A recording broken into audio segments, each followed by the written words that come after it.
बाबा पापियों को पाप से है तार भागवत भगवान की है आरती। पापियों को पाप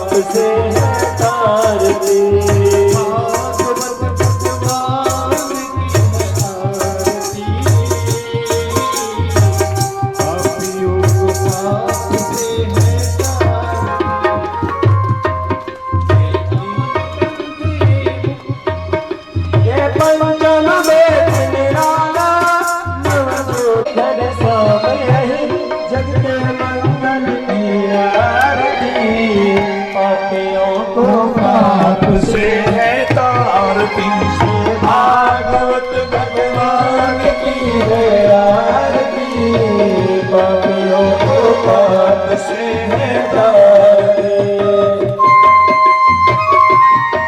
जय हो।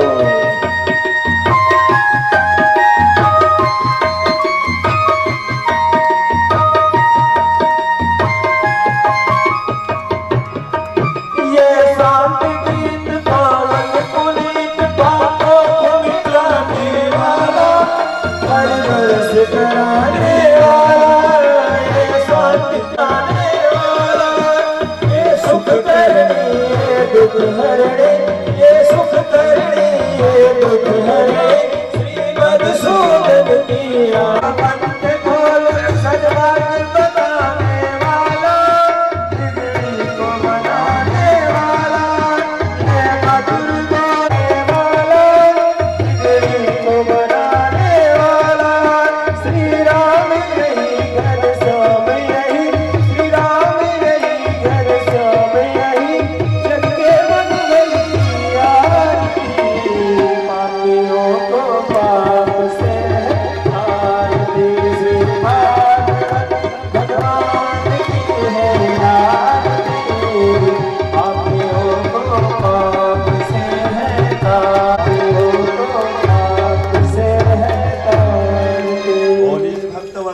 भगवान वयं नुमः।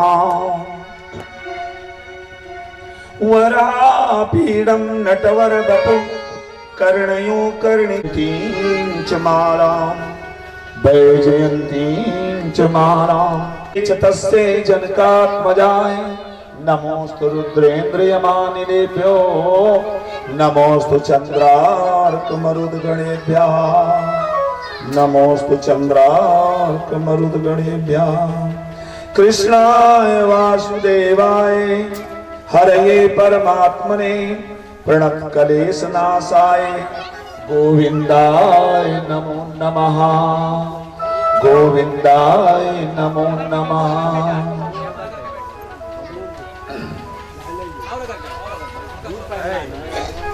जन्माद्यस्य यतोऽन्वयात् द्वितरश्चार्थेषु विज्ञास्वराट्। थोड़ी देर उससे बैठे बगल में, थोड़ी देर बगल में बैठे उनके बगल। जी कोशिश करिए पत्नी को दाहिने रख के कथा सुना। जन्माद्यस्य यतोऽन्वयात् द्वितरश्चार्थेषु विज्ञास्वराट् तेने ब्रह्महृदायादि कवये मुह्यन्ति यत् सूरयः।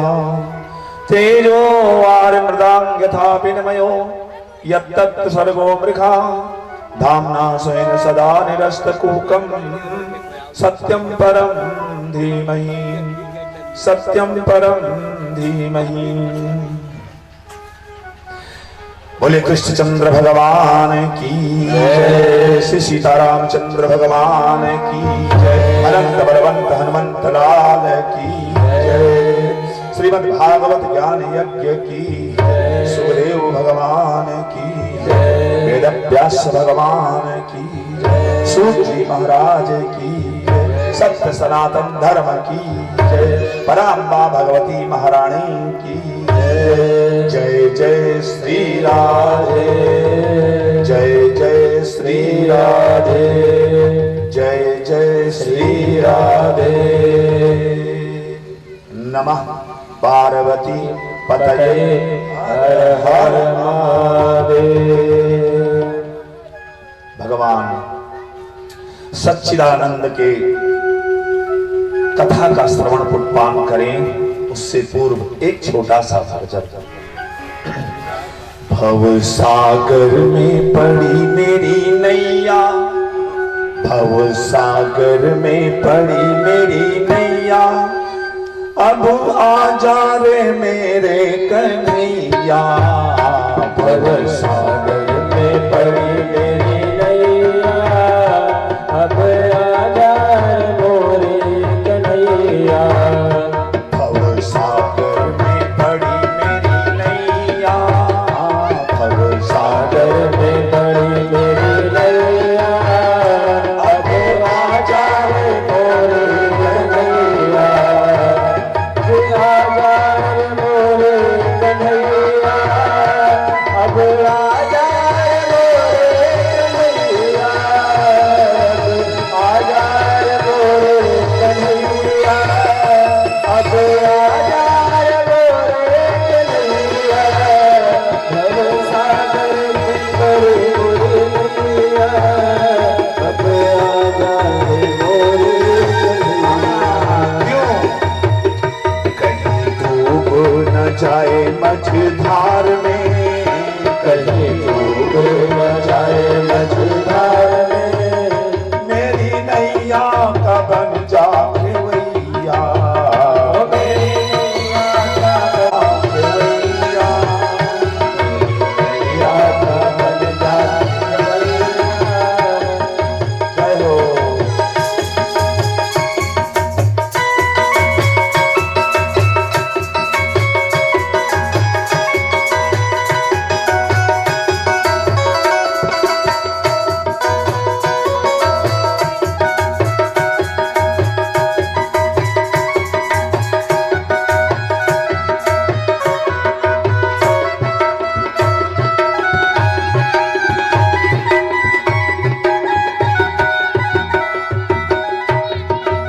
बीच सभा में द्रौपदी ने देखो है तेरे नगाई, बीच सभा में द्रौपदी ने नगाई, के बंधन में बंध कर आई, तूने बहन की लाज बचाई, तूने बहन की लाज बचाई, तूने बहन की लाज बचाई।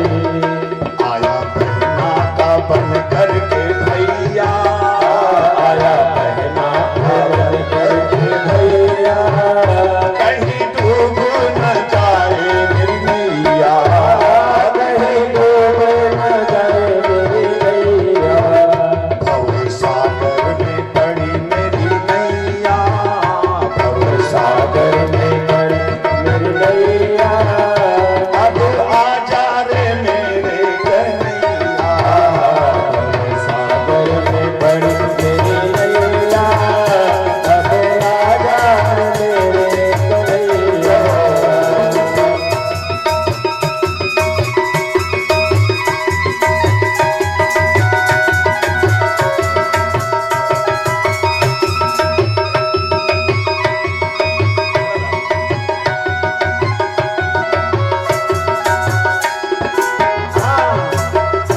जरा सामने तो आ सावरिया, जरा सामने तो सावरिया, चुप चुप कर चलने क्या राज है, चुप चुप चलने क्या राज है।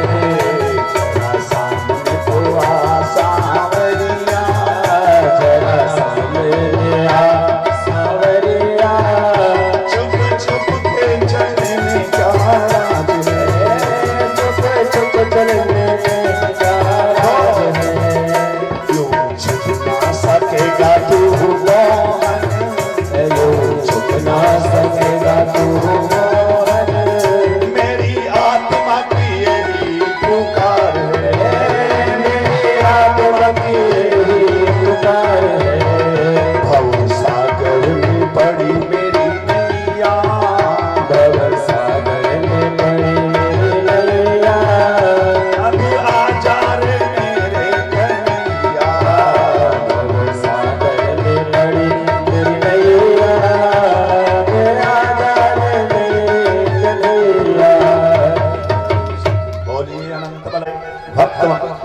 कैसे हैं? अकारण कृपा करते हैं, अकारण जी। जिसको हम सोच नहीं सकते, जिसको हम तौल नहीं सकते, वो है ठाकुर। अकारण करुणा वर्णालय भक्तवांछा कल्पतरु पीतांबरधारी क्षमा सौशील वात्सल्य है प्रभु हमारे, क्षमा सौशील वात्सल्य। अनंत गुण कबीर ब्रजेंद्र नंदन भगवान श्री कृष्ण चंद्र। आगे कथा में सुनिएगा, शिषपाल भगवान को रोज 100 गाली देता है, कभी बोले नहीं भगवान। रोज पानी पी पी करके 100 गाली जी। इसलिए कथा में पधारे हमारे श्रोता वृंद और भगवान के भक्त एवं भक्ति स्वरूपा माताएं, हृदय में जब तक भक्ति नहीं आती ना, भक्ति भगवान की प्रिया है, तब तक कोई यहां तक आ नहीं पाता है जी। इसलिए गोविंद की अहेतुकी कृपा के फलस्वरूप ये भागवत मिली है हम सबको। जैसे देसी गाय में कथा करती क्या जानते हो? तृष्णा रहित बना देती है। तृष्णा रहित, कोई प्रकार की आपके जीवन में तृष्णा नहीं रह जाएगी, ये कथा का उद्देश्य है। और कोई ना दवा ना कोई ऐसा कोई कुछ बनाई नहीं जो तृष्णा से रहित कर दे आपको, केवल कथा। जैसे देसी गाय के दूध में खूब मेवा शहद डालकर खीर बनाकर रख दिया जाए। जो साधुओं की खीर बनती है ना, उसमें चीनी नहीं पड़ती है, शहद पड़ती है। खूब आउटा आधौटा दूध और शहद पड़ेगा, और साहब उसमें खूब मेवा मिष्ठान पड़ेगी। और कोई आ करके आपने खीर रख दिया, ठीक खाने के लिए भोग लगा रहा, ठाकुर को रख दिया, और कोई आकर कहते भैया इसमें सर्प ने मुंह मार दिया है। आपने देखा नहीं है, केवल कह दे कोई कि सर्प ने आकर मुंह मार दिया। आहा, जैसे आपको पता चलेगा ना कि इसमें विष है, अब आप बताइए कि आपकी भूख की इच्छा रहेगी उसको खाने की? थोड़ी देर पहले कितनी राल बहा रहे थे हम, कितनी आतुरता थी, बहुत भूख लगी थी ना उसको खाने के लिए, पर कोई आके बता दे इसमें विष है, या छिपकली मर गई थी, या सर्प ने मुंह डाल दिया। अरे वो तो छोड़ो, एक दूध आपको दिया जाए पीने के लिए तो कोई कहे बहनी का पिए तो ही, अब भाई माछी निकाल के मुंह से बहाएंगे, ले खाली इतना सा आपके मन में भ्रम डाल दे, देखो अब भाई पेट फूले लगा है ना। इसलिए रखिए नफरत पैदा हो जाए। हाँ, संसार की वस्तुएं से उचित अनुचित का परिचय करा देती है भागवत। उचित अनुचित का क्या है, किसको हमें रखना चाहिए और किसको त्यागना चाहिए। परीक्षित ने प्रश्न पूछा था, महाराज कौन सी ऐसी चीज है जो ग्रहण करने की योग्य है और कौन सी चीज है तो त्यागने की योग्य है। वही आज बता रहे हैं सुखदेव जी, एक उदाहरण के माध्यम से। हम देखो ना, गाड़ी में लिपटे हैं, बंगला में लिपटे हैं, पत्नी पुत्र परिवार में लिपटे हैं, अच्छी बहू आ जाए ना तो उसमें लिपटे हैं, कहां नहीं हम चपटे हुए हैं। पर कोई गुरु आ जाए कि ये जहर है, छोड़ दो इसको, इसमें तुम्हारी भलाई नहीं है, कोई गुरु आ जाए। आइए दृष्टांत दे रहे हैं सुखदेव जी। एक ब्राह्मण थे, राजा थे, ब्राह्मण राजा थे, बहुत बड़े चक्रवर्ती थे। तो ब्राह्मण को, राजा को लगा कि ये संसार की सब वस्तुएं नष्ट हैं, नष्ट है, एक दिन सब चली जाएगी, सब जाएगा, घर मकान दुकान बंगला गाड़ी और स्वयं भी सब चला जाएगा, सब चला जाएगा। तो क्यों ना परमात्मा से प्रेम कर ले हम। प्रेम परमात्मा से हुआ और दान करने लगे। राजा सर्वस्व का दान कर दिया, सब जितना उनका था सब दान कर दिया उन्होंने। ऐसा दिन आ गया कि दोनों पति पत्नी श्लोक स्मृति करके मांग के खाने लगे, मांग के। लेकिन एक नियम था, एक दिन का एक दिन मांगते थे बस। आज का मांगना केवल आज दिन के लिए ही नहीं, जो देता जाए लादते जाएं, धरते जाएं, नहीं, एक दिन का। तो जो उस देश का राजा था ना प्रेजेंट में, वो राजा सोचा कि ये बताओ ये क्या है। उसको लगा कि कुछ ढोंग है, एक बार इनकी परीक्षा लिया जाए।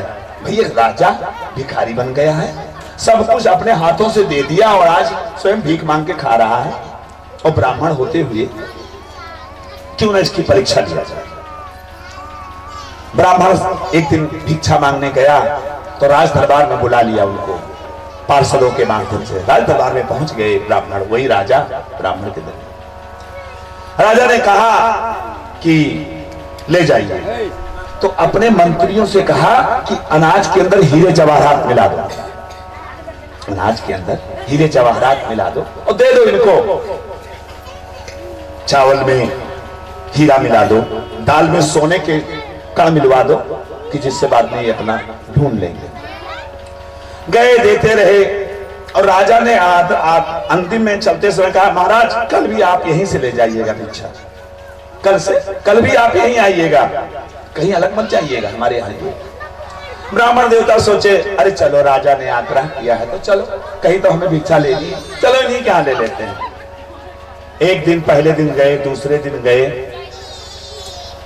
फिर कहा महाराज फिर अगले दिन पधारिएगा। राजा फिर चले गए, वही ब्राह्मण चले गए लाने। राजा सोचे, तीसरे दिन से उनके मन में लोभ आ गया कि भाई क्यों ना आऊं, अरे रोज हीरे जवाहरात मिल रहे हैं ना चावल में, इतने कीमती रत्न मिल रहे हैं उनको, कोई देगा क्या? मैं दे रहा हूं और ले लेके खूब बटोर रहे हैं। राजा सोचा चलो देखें कि क्या क्या इसका। राजा छगन भेष में गए, साधारण पुरुष बन करके, और पंडिताइन के यहाँ गए। बोले कहाँ गए पंडित जी? अरे गए हैं महाराज भिक्षा के लिए। तो आप क्या कर रही? अरे क्या कर रही हूं, हमारे पंडित जी पता नहीं कौन से दरिद्र के यहाँ गए थे भिक्षा मांगने। दरिद्र? हाँ, वो राजा सुन रहा है, वही राजा से बोले कौन से दरिद्र के यहाँ गए भिक्षा मांगने कि महाराज 4 घंटा लग जाता है, भजन छोड़ करके उसी चावल बीनती हूँ, चावल बीनती हूँ। हाँ, अरे वो कंकड़ पत्थर देश भरे के सब भर देता है महाराज उसमें, कैसे भी बीन करके। और तो कहीं कहा फेंकी माता जी वो बीन करके? अरे कहीं जाओ घूर में पड़ा हमारा, जाओ फेंक दे। क्या कहे अपने पति को? मैंने मना कर दिया मत जाइएगा उसके, हमें बहुत कष्ट होता है उसके अनाज से। राजा ने कहा देवी वो तो हीरे जवाहरात हैं, अरे अनमोल रत्न है, उसको तुम फेंक दिया। हे महाराज, था पहले था वो हमारे लिए, अब हमारे लिए कंकड़ पत्थर हो गया है कि जो मैंने त्याग दिया। जैसे खीर कितनी कीमती है, पर पता लग जाए आपको कि जहर ने मुंह, सांप ने मुंह डाल दिया है, तो तुरंत फेंकने की इच्छा करेगी। बस पंडिताइन ने कहा महाराज जब छोड़ दिया उसको तो हमारे लिए कंकड़ पत्थर ही है, हमें नहीं चाहिए। ज्ञान आ गया राजा का, ये है त्याग। और ये कहां से मिलेगा? ये भगवान की शरण में आओगे। नहीं देखो ना 100 साल के बुढ़ऊ हैं, अब लिहा डंडा चेहरे के चक्कर काटा था, चकबंदी का महाराज कहूं वो गरीब दुखिया खेत हमें कह दो, लियो रुपया जो लियो। बोलिए कितना अन्याय, किसके लिए? सोचते हैं कि इससे हमारा पार उतर जाए। अरे नहीं साहब, आप तो जाओगे, आपका परिवार भी जाएगा नरक। तो ध्यान रखिएगा, तृष्णा रहित हो जाए, कामना रहित हो जाए हमारा जीवन, कोई कामना न रह जाए हमारे जीवन में, सर्वस्व का काम। बोलिए भक्तवत्सल भगवान की। तो क्या चाहिए हमको? तो कृष्ण रूपी धन प्राप्त करना है।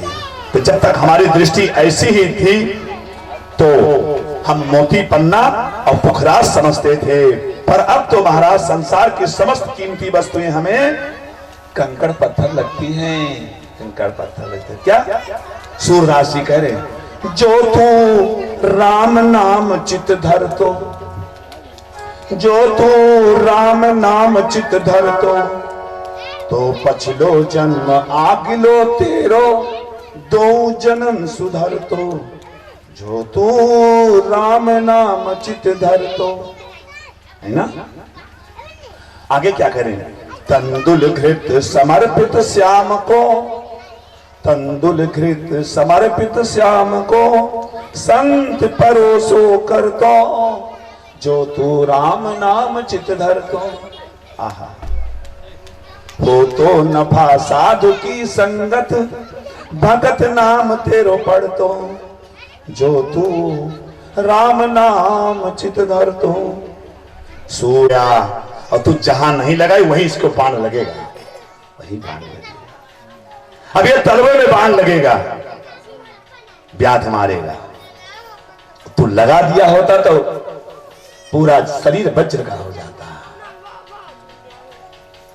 ये है लीला ठाकुर की। कहा आप क्या, चलो रथ निकालो, मैं सैर करूंगा द्वारिका की। गुरु कह रहे हैं तो सरकार घोड़े नहीं, घोड़े तुम एक तरफ, तुम एक तरफ, तुम लगाओ। चलो एक तरफ रुक्मणी जी हैं, एक तरफ महाराज द्वारिकाधीश लगे हैं रथ में। द्वारिका पूरी ब्रह्मांड कांपने लगा। आज प्रलय होगा क्या? रथ खींच रहे हैं दोनों। भगवान तो थोड़ा सा बलपूर्वक है। महारानी लक्ष्मी पसीना पसीना हो गई, लगा भी गिर जाएंगी। प्रभु प्यास लगी है। बस भगवान ने अपने नाखून से कुरोदा कि वही गंगा को प्रकट कर दिया, गंगा को प्रकट कर दिया। आप द्वारिका जाइएगा तब देखिएगा। गंगा को प्रकट कर दिया। दुर्वासा जी ऊपर बैठे हैं चाबुक लिए है। गुरु को पानी नहीं पूछा, पत्नी के लिए बड़ा वो हमदर्द बन गया, उसको पानी पिला दिया। सुन मेरा श्राप है, पूरे द्वारिका का पानी खारा हो जाएगा। भगवान बोले प्रभु और बताओ, लेकिन सुन ये जो पानी है ना ये मीठा रहेगा। तो आज भी आप जाइएगा द्वारिका के उस पार, बीच समुद्र में कुआं है, तो पानी मीठा है, पानी मीठा है।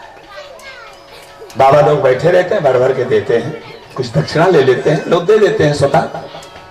तो श्राप दे दिया। इसके बाद उतर के रथ से भागने लगे, रथ से उतर के भागने लगे दुर्वासा जी। रुक्मणी और द्वारिकाधीश दौड़े, प्रभु क्या हो गया, क्या हो गया, क्या हो गया। द्वारिका दुर्वासा ने कहा आज तेरी परीक्षा हुई और तू पास हो गया। अतिथि की सेवा वही कर सकता है जो क्रोध न रखता हो।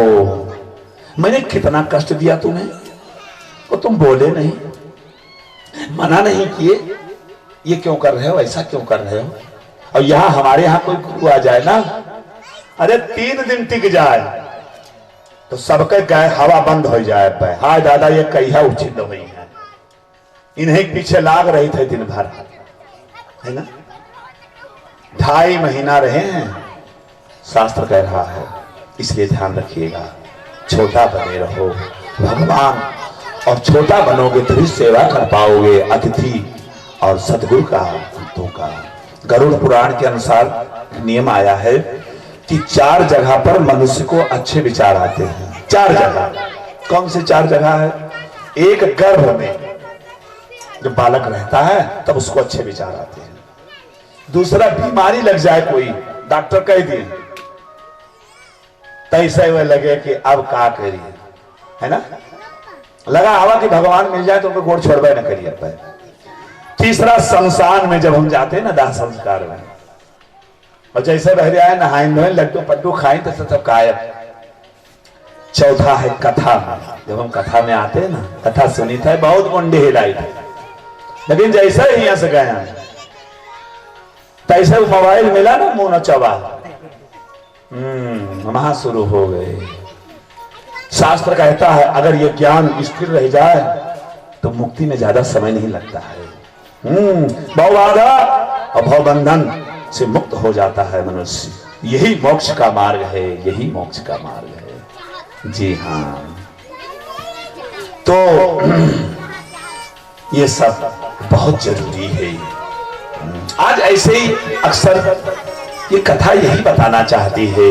हाँ, हम रोज तैयारी करें, रोज तैयारी करें। कहाँ के लिए?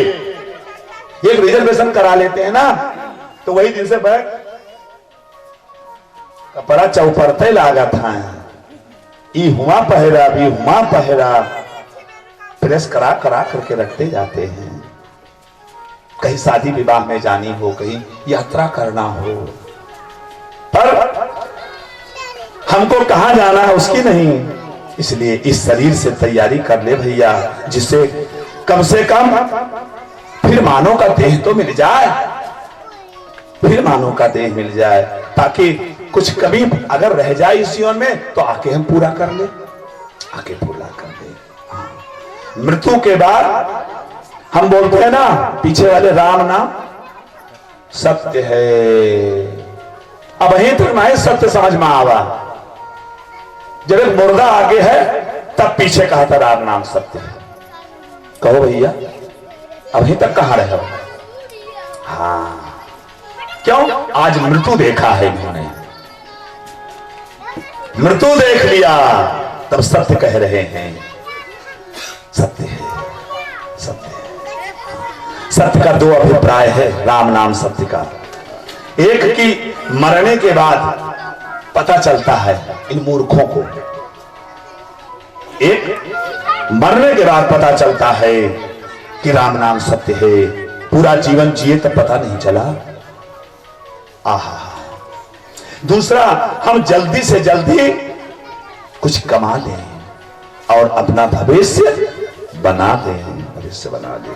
ध्यान रखना, हजारों लाखों करोड़ों जन्मों के बाद ये मनुष्य का जन्म मिलता है, और उसमें भी केवल हम बटोरने में लगे हैं, खाने पीने भोग मस्तियों में लगे हैं।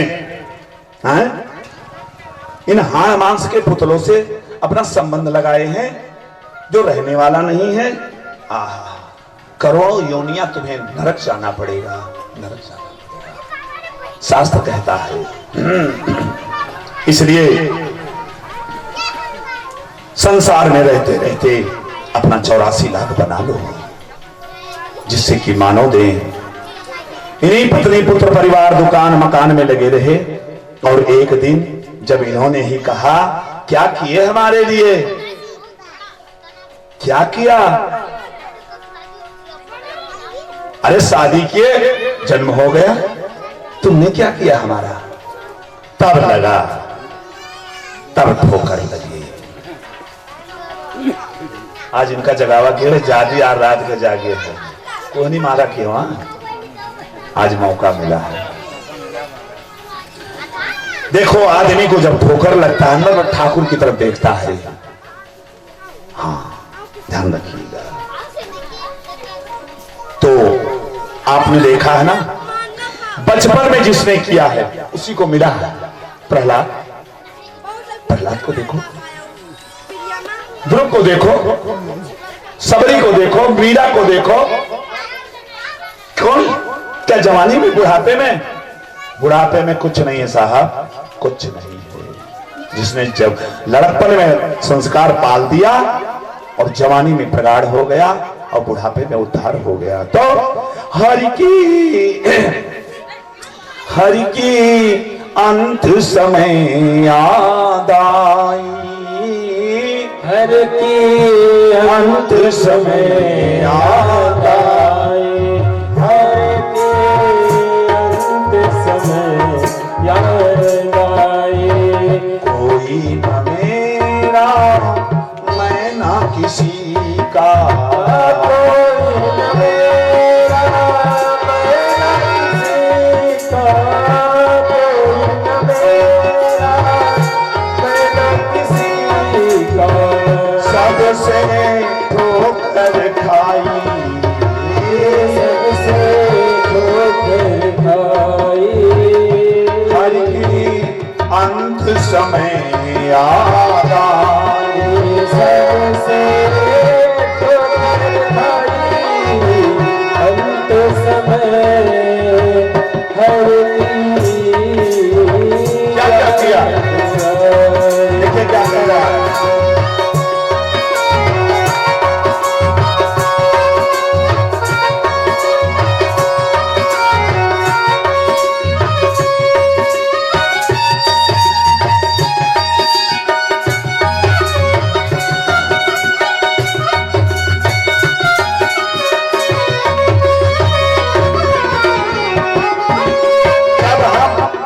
लेने जाते हैं ना दुकान पे, तो एक शीशा रख देता है आपके सामने। बाबूजी तक अपना मुंह देखो तो कितने अच्छे लग रहे हो, चश्मा बेचना है। अब जैसा चश्मा लेके गए शीशा रख दिया। ये संसार एक आईना है, ये भागवत आईना है, ये तुम्हें दिखाना चाहती है क्या? सारा जीवन पत्नी को, सारा जीवन पत्नी को अपने गले लगाया। सारा जीवन पत्नी को अपने गले लगाया। बेटों के खातिर मैंने अपना, बेटों के खातिर मैंने अपना सारा जीवन बिताया। बेटों के खातिर मैंने अपना सारा जीवन बिताया। अंत में क्या हुआ? छोड़ चले गए बीच भंवर में, छोड़ चले गए बीच भंवर में। इनको दया न आई, इनको दया न आई। हर की अंत समय आता है। अंत समय याद क्या कह रहा है?